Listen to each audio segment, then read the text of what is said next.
இந்த குழந்தை சாதாரண மனிதன் இல்லை, உலகமே நடுங்கப் போகும் ஒரு பெயர் அலெக்சாண்டர். பயந்தவன் குதிரையை குறை சொல்வான், தைரியமானவன் உலகையே கட்டுப்படுத்தும்.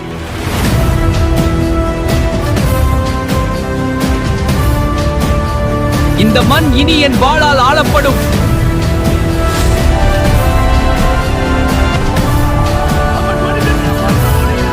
பாரசீக பேரரசன் ஓடினான். கடல் கூட தடை என்றால் அதை கூட வெல்வேன். நீ மனிதன் அல்ல, நீ கடவுளின் மகன். இல்லை, நான் விதியின் மகன். ஒரே நாள் ஒரு பேரரசு விழுந்தது. என் உடல் விழலாம், என் கனவு விழாம். உங்கள் பேரரசை யார் ஆள வேண்டும்?